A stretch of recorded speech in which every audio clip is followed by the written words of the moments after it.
Ballot पेपरवर निवडणूक घ्या आणि त्यात काय व्हायचं आहे ते होऊ द्या अशी मागणी उद्धव ठाकरे यांनी या महामुलाखतीत केली आहे। वेळ वाचवण्यासाठी ईव्हीएमवर निवडणूक घेतली जाते, मात्र मतदान आणि निकाल यामध्ये 1 महिन्याचा वेळ जातो।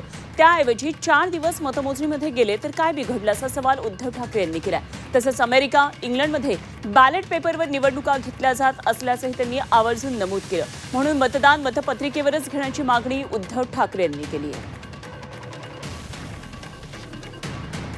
तुम्हाला अजूनही वाटतं की मतदान हे मतपत्रिकेवरच व्हायला पाहिजे? नक्कीच व्हायला पाहिजे। तुम्ही शेवटी एक आहे की का ईव्हीएम का आणलत? वेळ जातो म्हणून। वेळ जातो। मग वेळ मतमोजणीत लागत असेल तर 1-1 महिना निवडणूक प्रक्रिया चालते, तो वेळ का नाही धरत त्याच्यात? माझ्याकडे जर 1 तारखेला मतदान झालं महाराष्ट्रात आणि दुसरीकडे बिहारमध्ये वगैरे 30 मेला मतदान होत असेल तर मधला वेळ माझा गेलाच ना। मग फरक काय पडतो? 30 तारखेनंतर 4 दिवस तुम्ही मतमोजणीत लावले तर काय असं मोठं आव्हान कोसळते?